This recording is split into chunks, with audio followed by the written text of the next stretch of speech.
Big boss Telugu 8 2 వారాలు విజయవంతంగా పూర్తి చేసుకుంది. రెండో వారం శేఖర్ భాష ఎలిమినేట్ అయిన విషయం తెలిసిందే. ఆయన్ని ఓట్ల ద్వారా కాకుండా హౌస్ మేట్స్ నిర్ణయం ఆధారంగా ఆదివారం హౌస్ నుంచి ఎలిమినేట్ చేశారు. సో ఇలాంటివి జరగడం చాలా అరుదని చెప్పుకోవాలి. అయితే ఇటీవలే శేఖర్ భాష కుమారుడు కూడా పుట్టారు. ఆయన కొడుకుని చూడాలని ఉందని ఇతర హౌస్ మేట్స్తో చెప్పడం వల్ల బిగ్ బాస్ ఈ నిర్ణయం తీసుకున్నట్టు తెలుస్తోంది. దీనిపై శేఖర్ భాష స్పందిస్తూ అంతా ప్రేమతోనే తన బయటకు పంపించారని కూడా తెలియజేశారు. ఇక మూడో వారం స్టార్ట్ అయింది గేమ్. మూడో వారంలో నామినేషన్ల ప్రక్రియ కూడా స్టార్ట్ అయింది. సాధారణంగా నామినేషన్ల ప్రక్రియ వచ్చిందంటే హౌస్ మేట్స్లో మరో యాంగిల్ కనిపిస్తూ ఉంటుంది.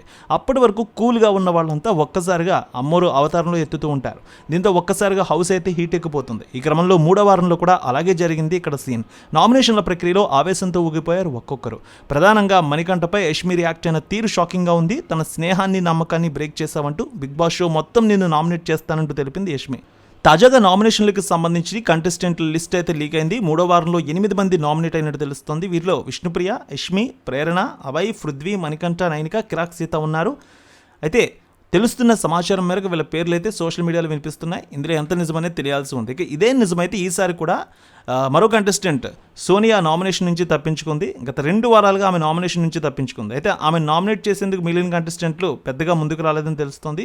సోషల్ మీడియాలో ఇదే విషయాన్ని ప్రశ్నిస్తూ ఉన్నారు చాలామంది. అందుకే ఆమె నామినేట్ చేయడం లేదని కొంతమంది టాక్ అయితే వినిపిస్తోంది. నామినేషన్లో ఉంటే ఆమె ఎలిమినేషన్ పక్కా అంటున్నారు కొంతమంది. ఎందుకంటే ఆమె మాట్లాడిన మాటలు, కొందరు కంటెస్టెంట్లపై ఆమె చేసిన వ్యాఖ్యలు చాలా దారుణంగా ఉన్నాయని, అందుకే ఆమె ఒకవేళ నామినేషన్లో ఉంటే పక్కాగా బయటకు వెళ్ళిపోతారంటూ కామెంట్లు చేస్తున్నారు. మొత్తానికి సోనియా ఈసారి కూడా తప్పించుకుందని ప్రచారం సోషల్ మీడియాలో చేస్తున్నారు నెటిజన్స్. ఈ 8 మందిలో ఈ వారం ఎవరు ఎలిమినేట్ అవుతారో చూడాలి. పృథ్వీ అలాగే సీత కొంచెం ఓటింగ్ ప్రకారం ఖచ్చితంగా డౌన్ ప్లేస్లో ఉండే అవకాశం ఉందని కొంతమంది కామెంట్లు కూడా చేస్తున్నారు. మొత్తానికి బిగ్ బాస్ తెలుగు సీజన్ 8 2 వారాల క్రితం సెప్టెంబర్ 1న గ్రాండ్గా స్టార్ట్ అయింది. 14 మందితో షోని ప్రారంభించారు. సో హౌస్లో ఇప్పుడు 12 మంది ఉన్నారు. తొలి వారం బేబక్ ఎలిమినేట్ అవగా రెండో వారం శేఖర్ భాష ఎలిమినేట్ అయ్యారు. అయితే తాజాగా మరో విషయం కూడా వినిపిస్తోంది. Bigg Boss season 8 mini opening కూడా ఉండబోతోంది.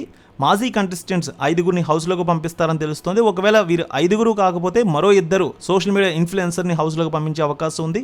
అయితే 5గురు పేర్లు అయితే శోభా శెట్టి, రోహిణి, అవినాష్, టేస్టీ తేజ, హరితేజ ఉన్నట్టు టాక్ అయితే వినిపిస్తోంది. చూడాలి మరి వీరిలో ఎవరైనా వస్తారా లేదంటే కొత్త కంటెస్టెంట్స్ని హౌస్లోకి పంపిస్తారా. మొత్తానికి ఈ వారం 8 మంది నామినేషన్లో ఉన్నారు. విష్ణుప్రియ, యష్మి, ప్రేరణ, అభయ్, పృథ్వీ, మణికంఠ, నైనిక, కిరాక్ సీత. సో మీ అభిప్రాయం ప్రకారం ఎవరు ఈ వారం హౌస్ నుంచి బయటకు వస్తారనుకుంటున్నారో కామెంట్లో తెలియజేయండి. రేణుక ఎల్లమ్మ తల్లి ఆశీస్సులతో ఫోన్ ద్వారా జ్యోతిష్యం చెప్పబడును.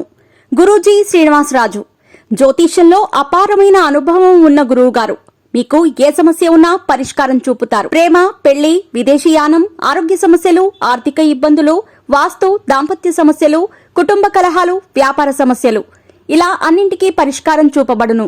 మీరు ఫోన్ ద్వారా లేదా వాట్సాప్ ద్వారా గురూజీని కాంటాక్ట్ అవ్వచ్చు. మీ డేట్ ఆఫ్ బర్త్, మీ ఫోటో బట్టి జ్యోతిష్యం చెప్పబడును. మీరు ఎక్కడెక్కడో జ్యోతిష్యం చేపించుకొని నిరాశలో ఉన్నారా? ఒకసారి ఈ గురువు గారిని సంప్రదించండి. మీ సమస్యకు పరిష్కారం పొందండి. Cell number 7098885511